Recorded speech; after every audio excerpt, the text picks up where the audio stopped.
Hello and welcome to the second episode of the Outdoors Adventure Podcast, March 2023. So we started last month, and I want to start this month with a thank you to everyone who listened to last month's podcast, because it did miles better than I was expecting. So we got about, in the first 2 weeks, so it's going to grow from there again, we got about double the amount of listens to what the normal podcast or an average podcast gets, which is quite amazing, really, considering we're on a standing start.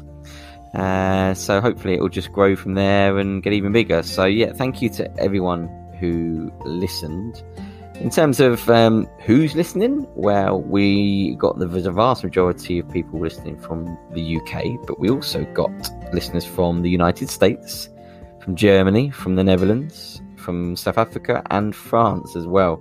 So thank you to everyone who listened there. It's a better 50-50 split as well, in terms of who's listening on Spotify and who's listening on Apple Podcasts. And it's also a 50-50 split females to males, ever so slight, 51% female, 49% male. So yeah, thank you. I mean, it really is doing much better than I thought it was going to be, which obviously gives me motivation to do more. So thank you for that. In this month's episode, we have got a interview with Alan Bennett. Alan Bennett works for the Scout organisation, and he's going to be talking to us about how getting children into the outdoors at an early age has a positive physical and mental health benefit to them. We've also got a trip report from a mid-Wales bothy. We also have the usual news and events, and a new section as well, which is Question of the Month, which will create a bit more discussion on our social pages. Talking of which, our socials are going well as well. So our Facebook page, our Facebook group has about 130 members already, which is brilliant. Again, much more than I thought we were going to get. So you can find that on Facebook at the Outdoors Adventure Podcast. Just search for that and you'll find it. And then I've also put these on YouTube as well, so you can listen on YouTube if you want. There's no videos on there, but it's the actual podcast that you can listen to on YouTube. So yeah, that's they're growing nicely, which is great. You can still get in touch on the email address that I set up, which is outdoorsadventurepodcast@hotmail.com. And you can get in touch and suggest some guests, or you can even do your own trip report if you like. That will take something off my hands anyway. Or any suggestions you've got. I really want to hear your feedback. It's always nice to hear. In the next couple of months, we've got quite a lot coming up, actually. We've got someone who has attempted Everest on a couple of occasions and now runs a mental health charity. We've got some interviews from the camping show at the NEC in Birmingham. We've also got a interview with a mountain guide. We've got trip reports from the Cairngorms, the Lake District and the Wild Camp in Snowdonia as well. So lots coming up in the next couple of months, and they're all planned and ready to go. And lastly, I should probably finish with an apology to my dad. I said last month that in the first 18 years of my life, the outdoors wasn't a huge part for me. It turns out it was, because Dad disagreed with that statement and has since been sending me lots of photos of me enjoying the Lake District and the outdoors from a very young age. So, I mean, in my fairness, a lot of the pictures of me when I was quite young, so it wouldn't surprise me if I couldn't remember these trips, but I suppose the impact of those trips had a lot more than perhaps I gave credit to. So yes, sorry, Dad. So we'll crack on with this month's episode.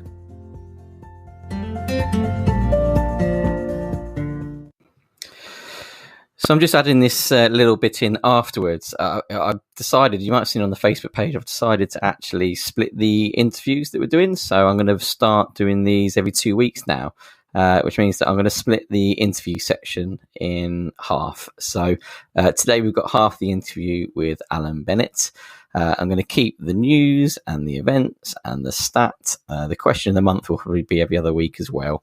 But yeah, so you'll get half the interview today and then the other half in a couple of weeks' time.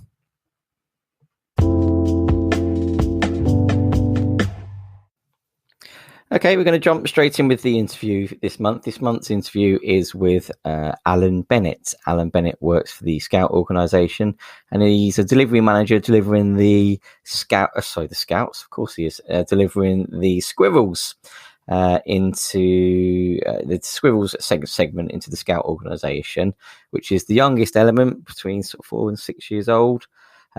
He's worked throughout the Scouts for a long time now. He's got some interesting stuff to say on how it helps develop children getting into the outdoors. And the important aspect for me is the mental health of children these days. There's a few worrying stats that I deliver in the interview, and it's I'm fairly passionate about this subject, really, because I just think we forget sometimes that we're animals and we have spent the vast majority of our existence living outdoors, and modern life doesn't lend itself very well to spending much time outdoors. And there's a very worrying trend with people's mental health these days, declining fairly significantly. And I personally think it's, there's a number of reasons, but I also think it's fairly strongly related to the fact that we've lost touch with who we are as a species. And we should be out living outdoors and spending more time outdoors and appreciating the outdoors, rather than in front of screens and in houses and not living the way that we're naturally supposed to. So I did want to push this conversation towards the more sort of mental health aspect of how the Scout organisation are really helping to develop our young people into more rounded and happy individuals. I actually met Alan. This is a pastime I don't think I've mentioned on the podcast before, but I was a football referee for 15 years. Please don't switch off. But yeah, I was a football referee, and Alan lived nearby to me, and we got sent out as a team quite a lot. Alan was a level above me, so he was always the ref. I was always one of his assistants, and he became a good friend over the years. Lots of time spent on the road going to matches, and I thought he'd be a really interesting guest to interview for a little bit of time on the podcast. So straight over to Alan. Okay, this month we are with Alan Bennett, and Alan Bennett is the Interim Senior Programme Delivery Manager. That is a job title and a half for the Scout organisation. Hello, Alan. Hello, Rob. And hello, listeners. Hello, listeners. Now, one thing listeners might not know is I met Alan through a pastime of mine, football refereeing. I was a football referee for about 15 years, and Alan is still currently a football referee, so please don't switch off if you don't like referees. Alan has a lot to say on the Scout organisation, and part of the point of the interviews in this podcast is I want to try and get a broad spectrum of people on. I don't just want people who climb mountains. And I thought the Scout organisation would be a really interesting thing to learn about, because most of us have kids and most of us are involved in bringing up children and the importance of children getting into the outdoors. And I thought it would be great to hear a little bit about how the Scouts has a input in that. So, Alan, could you explain a little bit, first of all, what it is you do for the Scouts? Yeah, so at the Scouts, so as you say, that very long job title now of Interim Senior Programme Delivery Manager. So what that encompasses as part of the Scouts is our programme delivery side of things. So the role that I have is in charge of the rollout of Squirrel Scouts, which is the newest scouting section that we have for ages 4 to 6 year olds, and it's the first time in over 30 years that we've introduced a new part of the scouting programme. So we launched that back in September 2021, and we're hopefully in the next couple of weeks we're going to be at 1,000 squirrel drays are open across the UK, which is absolutely fantastic. So that's one side of the role. The second side of the role is around our top awards. So for people who, you may or may have not been in scouting, but when you hear of scouts you think, oh yeah, they're the ones who, they collect badges and they achieve badges and put them on the jumpers and that type of thing. And in each section that we have in scouting, so we have squirrels, as talked about, 4 to 6 year olds, then beavers 6 to 8, cubs 8 to 10.5, scouts 10.5 to 14, explorers 14 to 18, and then network 18 to 25. Across all them sections we have top awards within there. So they're normally named after like let's just say there's like the Chief Scout Silver, the Chief Scout Bronze, Chief Scout Gold, and so on. It goes up as you go through towards what is now the top award in Scouting, the renamed King Scout Award, which was formerly the Queen Scout until the Queen passed away. So our team are responsible for the delivery around top awards. We also have something called Community Impact, which is our social action aspect of our programme in Scouting. And we have partners from loads of different organisations. It's called the Million Hands partnership that we have, and there's a number of different organisations in there. And these organisations are selected by young people as to what they feel are the key issues in society that Scouting can have an impact on. So, whether that's sort of food banks, clean water, emergency aid, dementia, a variety of different things within society. So again, our team looks after the community impact side. We also have Duke of Edinburgh, which probably a lot of listeners will have heard about, but again, Scouting and Duke of Edinburgh have a very strong link because our programme, particularly at that age range of 14, matches up nicely with the Duke of Edinburgh as well, so there's an opportunity to combine the both there. And then a little sort of project that's going on as well at the minute is with HSBC, the bank, and they sponsor our money skills badges for beavers and cubs, and this is where beavers and cubs can learn about money skills, basically. How do you save, how do you spend, and that type of thing. And we have a number of HSBC staff coming in, volunteering and delivering that badge to beavers and cubs as well. So that's something we're working on at the minute. So that's what the team and myself are responsible for and are working on. Brilliant. I mean, I think everyone knows the Scouts obviously has quite a broad range of activities that they offer. I didn't quite realise they went into sort of money management. I mean, I suppose that's incredibly important. I think the one thing that people say when they leave school is no one's told me how to get a mortgage. No one's told me how to open a bank account. It's crazy that no one teaches you to do that thing. So it's nice to hear the Scouts are doing that. So we all know that obviously there's quite a broad spectrum of what the Scouts can cover. The fact that this is called the Outdoors Adventure Podcast probably tells you there's a specific area that we would be interested in hearing about. And that's more specifically how the outdoors is involved in the Scout organisation.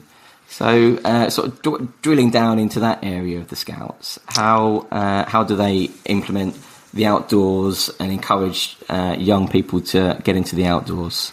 Yeah, I mean, I think when you think of Scouts, you automatically you think of outdoors, you think about camping, hiking, campfires, climbing mountains, that type of thing. That immediately springs to mind, even if you're a non-Scout. And what's key about our programme, the outdoor is evident throughout the Scouting programme. As I say, we have badges and awards that the young people can achieve to, and throughout that, it's all about mainly around outdoors and really integrating that into young people. We've got so many different badges, outdoor activities from canoeing, sailing, paddle sports, hiking, camping, what are they called now? The sort of the bushcraft survival skills. That's what I'm thinking. There's geocaching as well. I know that. As well. I do geocaching. Yeah. Geocaching. Getting out into the garden and stuff. Like we talk about the community impact one in particular. There's different stages to that particular badge, as there is with swimming and that. But the community impact as well. That's a big thing around getting out into your local community as well. And looking after your community and making a difference and an impact. So throughout our programme, it's key that we keep that outdoor element, and we have what we say is like a progressive programme throughout, so it stays age appropriate. it's more challenging, as you go through the age ranges. And a particular example of that would be only just this week actually. We've, officially squirrels are allowed to participate in Nights Away now experiences with the Scouts. Oh wow! So we've been piloting that for the last year, and it was all, it went really well. And again, it's really key that people need to feel comfortable with that, and the young person needs to as well. But when we talk about this progressive program, we envisage, a squirrel might have an indoor night away in squirrels, and then as it progresses to beavers, you might go outdoor for one night, and then cubs 2 nights, and scouts a week, and then, explorers, you go abroad, and that type of element and different progression throughout. And as as you've touched upon, Rob, as you get to scouts and explorer age, you will do different activities as well, from coding, but keeping that outdoor element, as we say, with like survival skills, going on week-long camps, or even 2-3 week camps, as we've got with our World Scout Jamboree taking place in the summer. Oh, fantastic. Oh, it sounds like you've got such a broad variety of things you can do outdoors.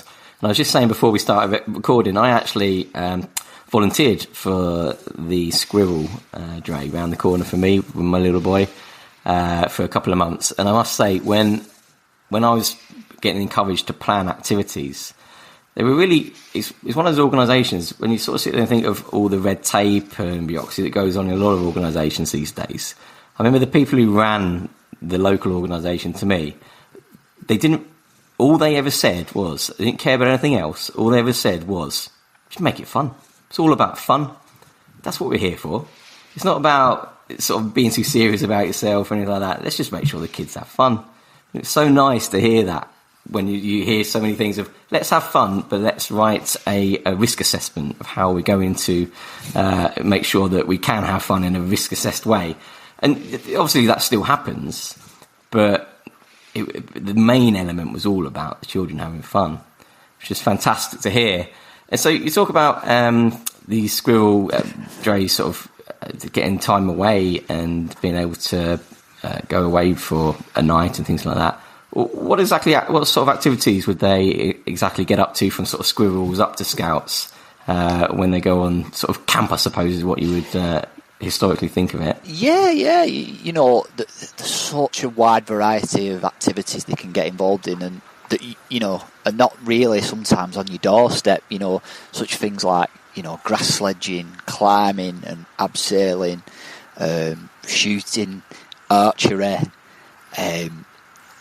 doing various different trails and hikes, caving, there's different assault courses, and just being in them outdoors. And for me, there's nothing better of an evening being with your friends, no technology around, and just sat round a fire having the chat. You can't beat that, and that's one of the great things I really feel around scouting in the residentials that brings. And I must say as well, as we hopefully agree, Rob, but people who are maybe listening and as parents and stuff, and actually you don't need to be parents, but you see climbing, you see archery, and some of these type of activities can be incredibly expensive and not accessible for a lot of people.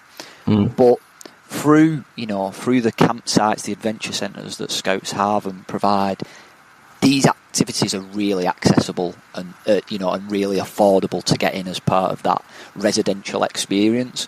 And that's what's fantastic is, obviously I like football, and there's other clubs and such on that you get involved in, but you're just doing that one thing every week. Where with something like scouting, it's just different every single week. The 2 weeks are never the same, and that's what I love about that variety and that non-competitiveness as well. Because for some, young people and even adults, going to a club or maybe a sport and that competitive element, that's not for everyone, and that's fine.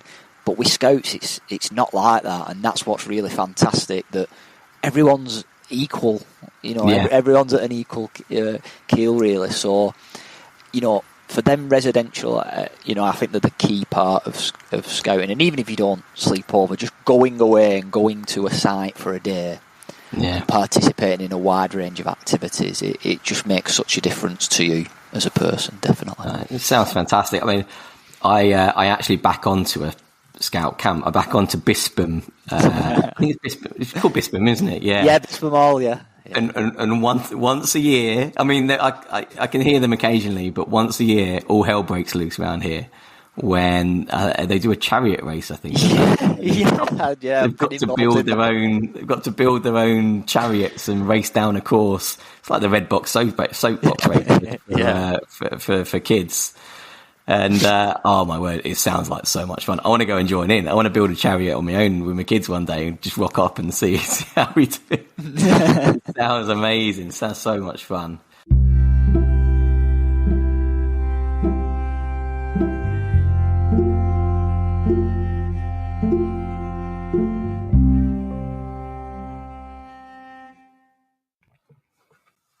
So thank you to Alan for that half of the interview. In a couple of weeks' time, I'll release the other half of the interview where we go into more about the physical and mental health benefits to children and young people who are involved in the Scout organisation.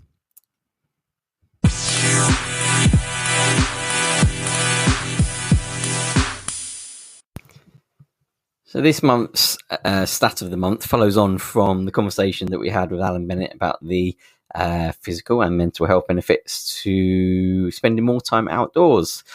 And the stats show that spending more time outdoors has a number of benefits, including lowering your blood pressure, boosting your mood, increasing your immunity, and decreasing levels of stress and anxiety. So there we go. Scientifically proven that spending time outdoors will help you in many ways.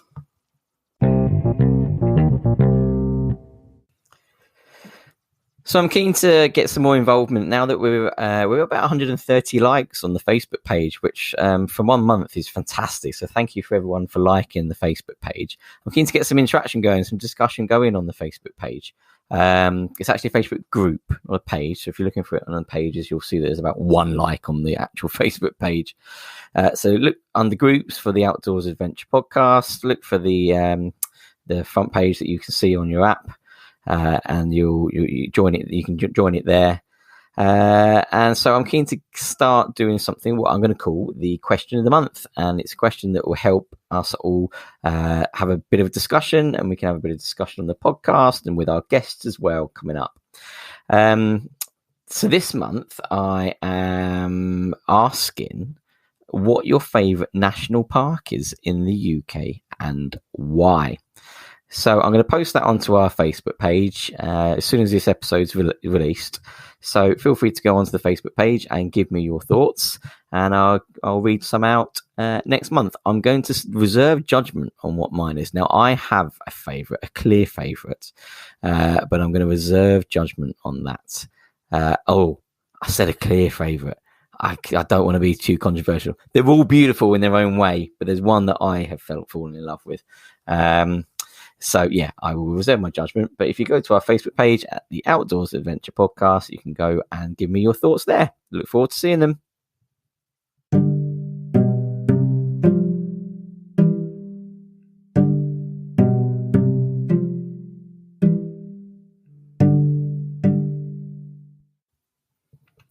Okay, times for this month's trip report. And this is a report that I did when I had a bit of a micro adventure going to a mid-Wales bothy. Surely everyone who listens to this knows what a bothy is, but for those who don't, the best place to start if you want to find out a bit more about bothies is the Mountain Bothies Association website. Essentially what they are is they are old huts in the wilderness, almost always in the wilderness. There's some that are quite close to roads though.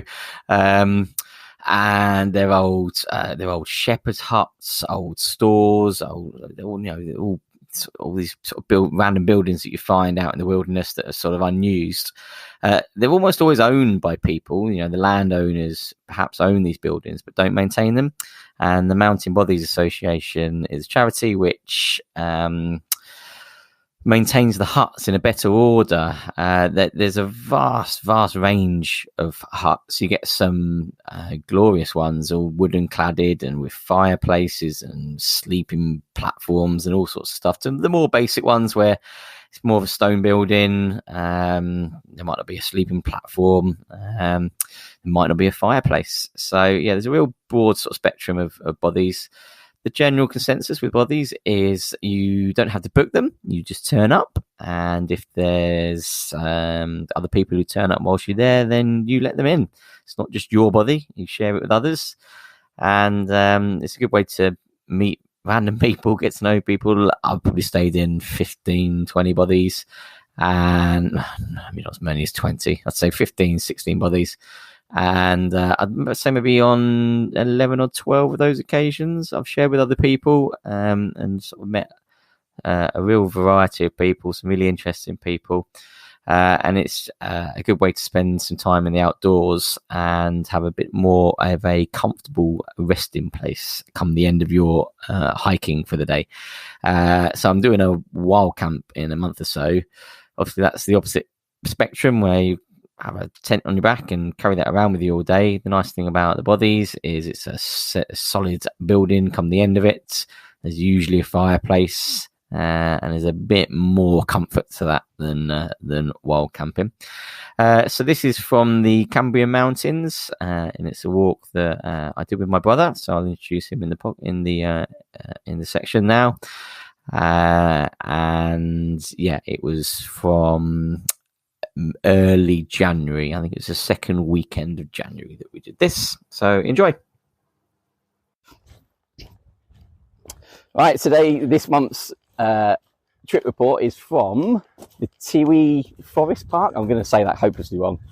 And I'm probably going to have a load of Welsh contact me saying I've said it hopelessly wrong, but it's TYWI Forest Park in the southern Cambrian Mountains, mid Wales, and I'm here with Alan, the more attractive sibling. And Alan is my apparently more attractive sibling.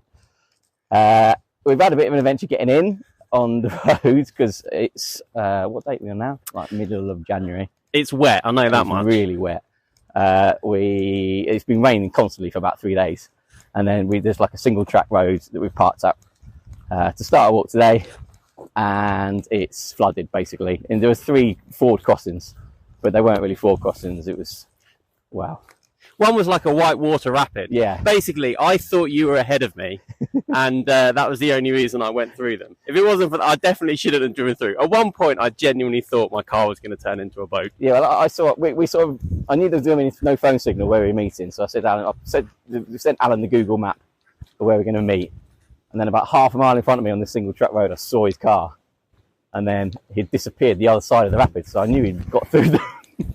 So I thought, well, if he can get through them, I'm getting through them. So we are in the Tiwi Forest Park, and sort of the point of the day trek, I couldn't get away early this morning, so we've only started just after lunch. So it's more of a body trip. We're going to go and stay at, what's it called? Moel Prisgow. You're really doing some terrible pronunciation here. Yeah, I know. Moel Prisgow. Oh yeah, that was much better. Yeah. It's a bothy. Look it up, Mountain Bothies Association. It's probably one of the most southerly bothies. And like I say, it's at the southern end of the Cambrian Mountains. Probably one of the most remote bothies in Wales. It's sort of a 4 or 5 mile drive down that single track road. We've left one car, one access road to the bothy, one car at the other access road, and then we're going to do a bit of a circuit first. We're going to walk into the bothy, have a bit of a relaxing afternoon, a bit of food, get a fire going, and then walk out tomorrow morning. And we've got like a window of nice weather this afternoon, and then it's been raining all morning. It's going to be raining all tomorrow morning, so we're sort of using this afternoon to have a nice relaxing walk into the bothy. So we're sort of halfway there. It's only about an hour and a half walking into the bothy, so we're halfway there along forest tracks, It's apparently good for mountain biking, and there's also a green lane, so good before in as well. So I shall update when we're at the bothy.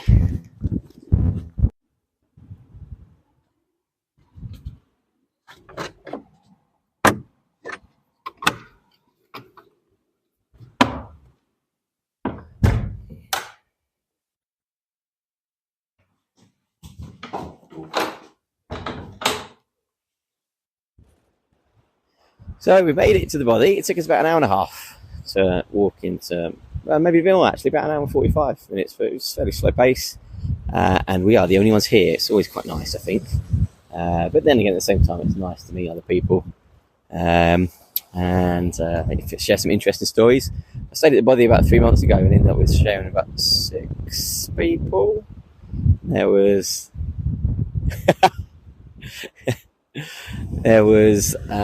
some Polish, some Greeks, that's his English. They've got my brother in the background shouting stuff at me. That's the reason I'm laughing. So we didn't really see anyone on the walk here. It was really nice. There was a couple of 4x4s. There's a green lane. One's not far from the bothy, so we did see a couple of 4x4s. But apart from that, there was no one else. So we were going to approach the bothy from one route, but I did read online that the bridge that goes across the stream, which you might be able to hear in the background, is broken. And I'm glad we didn't go that way, because now that we've got to the bothy, it really is broken. And with the amount of rain that's been distributed over the last couple of days, it's a raging torrent, and it's quite flooded around the bothy actually. So access to the bothy's not been particularly easy. Even the route that we came was quite boggy, quite difficult to find. So it's a lovely spot though. We're right in the middle of the forest, a little stream running past. We have been here maybe 2 hours, no, an hour and a half maybe now. We've collected some woods from the forest. Now, because of the weather, the wood is far too wet, but obviously we will leave it for the next people, because we're going to burn some of the wood that's already in the bothy. So hopefully by the time the next people arrive, the wood that we've put in the bothy will be dry. We have brought a couple of logs in with us as well, so we've got enough to get a good fire going. We are going to get a bit of food on the go, and get the cards out, read the bothy book, and just relax and chill. Whose turn is it first? You. Not that really helps. This is the worst. Oh, shite. Yeah, mine's pretty shit as well. Why is it? Which must mean there's lots of good ones in there. I'm not quite at the point where I'm going to start putting high cards down. It's close though. That would be good.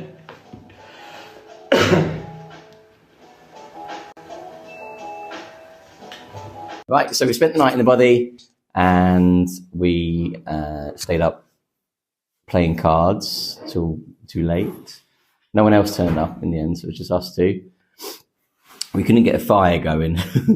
Alan couldn't get a fire going because everything was soaking wet, and there wasn't really any dry logs. We brought a couple of dry logs in with us, but there wasn't enough kindling to get it going, so fortunately it wasn't too cold, and I slept really, really well because I was nice and warm and snug all night, and Alan didn't because he was cold. So we're just packing up, had some breakfast, and we're going to head on out. So I'm driving back now from the mini adventure. I think it's what this trip epitomises really is what people refer to as a micro adventure. I couldn't get away till early on Saturday, so we didn't start the walk till about 1 o'clock Saturday afternoon, and we got back to the cars about 1 o'clock Sunday afternoon. So it's literally 24 hours. But in that 24 hours, we've done a walk, 8-mile walk. Found some solitude really. I mean, it's the Cambrian Mountains. I've always thought, they're empty compared to other places nearby like the Brecons and Snowdonia. Sort of squashed between Brecons and Snowdonia. So it's less visited, I think. Well, it feels that way. I mean, we've done 24 hours in the Cambrians, and we didn't see anyone apart from a couple of forestry workers in the background. We heard the odd Land Rover because there was a green lane near the bothy, but we didn't see anyone, cross paths with anyone. So yeah, really got a bit of solitude, really. The bothy itself, Mel Prisco, is a great bothy. Recommend it to anyone, really. It's, again, because it seems to be in a quieter location, it feels to me like it gets a bit less traffic. Someone from the NBA probably disagrees, but it feels, in terms of sort of the mid-Wales bothy, certainly it seems to be getting a little bit less traffic than others. Probably something to do with the solitude, of course. So yeah, had a nice night in the bothy. It's sort of 2 rooms, I'll describe it. There's one room which is more of a wood store, and then there's another room which has sort of been blocked off to the rest of the bothy. Keeps the heat in nicely, makes it a bit cozier. There's 3 sleeping platforms, fireplace, table and chairs, and that's about it. Sleeping platforms, probably sleep 2, I'd say, fairly comfortably. But you don't get it into your head. There's only 6 people that can sleep in that bothy, because I think I read in the bothy book there was 14 people in there one night. And the general consensus with bothies is there's always room. Always try and make room for others that turn up. I've slept on the floor at bothies before, when there's been too many people sleeping on the platforms. And yeah, it's just a nice welcoming environment that most people and most bothies appreciate. So yeah, it's just me, my brother, no one else turned up, and a mouse which I saw halfway through the night, which is nice. And yeah, just had a nice little micro adventure. I always say to people, just a 24-hour trip out like that, there's a little reset switch in your head, isn't there? And that does it for me. Just a little reset switch, getting away from modern life and the stresses and strains. So yeah, just driving home now, feeling refreshed. Had a lovely couple of days, lovely 24 hours, and was really enjoyable trip.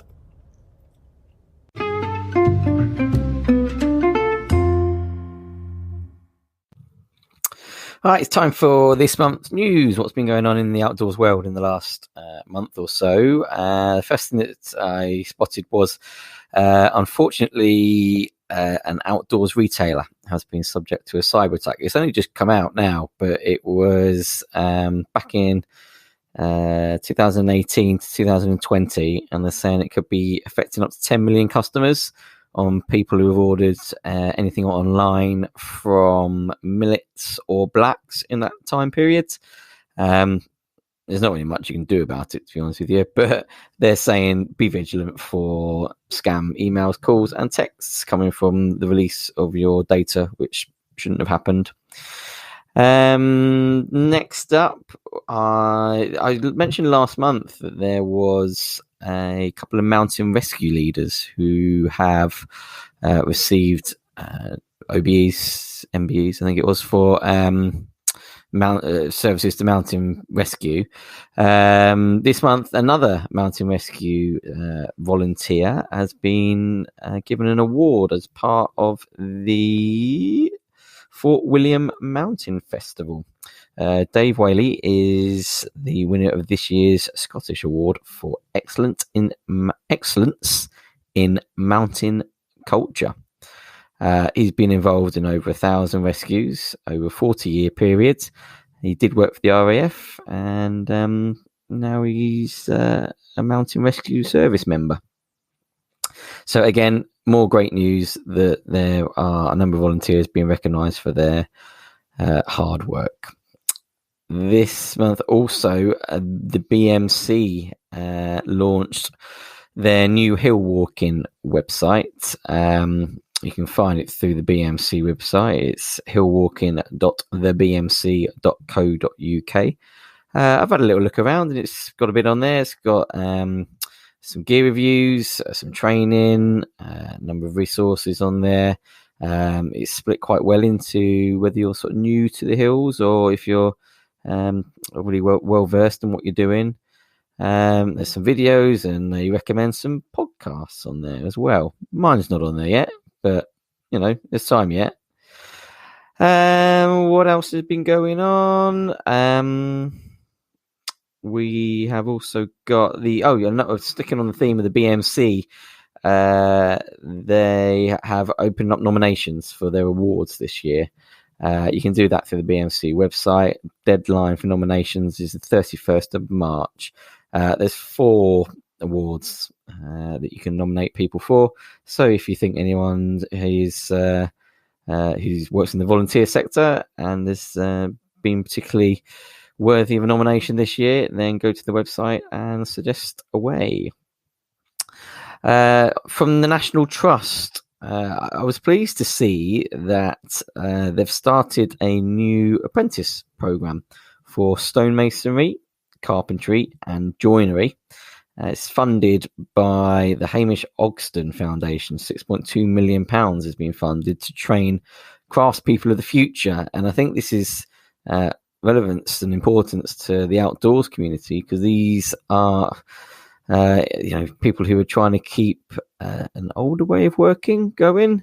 I think aging workforce and lack of training has been put down to the decline in traditional building and in the heritage skill sector. Things like, your dry stone walls, for example. It's just not a skill that's particularly taught these days. The National Trust, they've got their hands on some money for a programme for apprentices to do just that. So if you're interested in getting involved in that, then go to the National Trust website. And sticking with the National Trust, they've also started planting their first major community woodland, where 90,000 trees are going to be planted in the next 3 years, which is pretty incredible. It's the size of 168 football pitches on the coast of South Devon. So, that's fantastic news for local walkers and wildlife alike. And that's the news.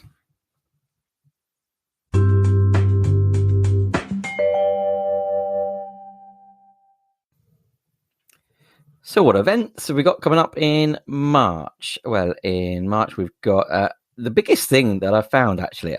I don't know, this is the 4th. No, I'm just reading it as I'm talking to you. I don't know how long this has been going for, but it looks massive. It's a month-long celebration of the outdoor city, which is in Sheffield, and there's all sorts of stuff going on. There's the Sheffield Adventure Film Festival that's part of it. There's a climbing festival. There's marathons. There's, they advertise the pollen market, but I think that happens fairly regularly in Sheffield anyway. There's stand-up paddleboarding, beer festivals, all across the month of March. There's so much going on. Orienteering events. It's sort of endless, really. I can't believe I've not really heard of it before. I don't know how long it's been going on for. But if you go on their website, which is welcometosheffield.co.uk, you'll be able to find all of the details on their website. The Festival of the Outdoors across March 2023. Next up, we have the National Outdoors Expo. Now, I spoke about the camping expo at the NEC last month, and this month at the NEC they've got the National Outdoor Expo. So it sort of covers a wide variety of activities. They've got climbing, they've got a bushcraft zone, they've got paddleboarding you can try, and zip lining and kayaking and hiking and all sorts of stuff. There's celebrity guests and interviews, and a theatre stage, and all sorts of stuff going on there. Looks fairly like there's a wide variety of things for everyone. I would like to try and get along to it myself, but it's a weekend, and I think if I'm going to do anything at the weekend, I'm going to go out for a hike or something. So, but I might try and get along to it. It is on the 18th and 19th of March at the NEC in Birmingham, and tickets are only £10 for that. Next up, James Ketchell is doing a tour. He's the only person to have climbed Everest, cycled around the world, and rode an ocean in the world, apparently. He's on tour across loads of places, really, from the 23rd of March all the way through to the 23rd of April. It's on the Speakers from the Edge website, all the dates and times and where it's going, and prices are all on there. And not lastly, a couple more. There's the Quick Owl Walking Festival from the 4th to the 12th of March. 82 guided walks on offer, ranging from 3 miles to 60 miles. 60, that's a long one. 3 miles to 16 miles. I don't actually know where Quick Owl is. It looks like it's in Wales. I've never been there. Mid Wales. Which you would have thought I'd know, considering I've done a trip report from mid Wales this month. But if you go to quickowlfestival.com, you can see everything on there that they've got going on. And that's what's on this month.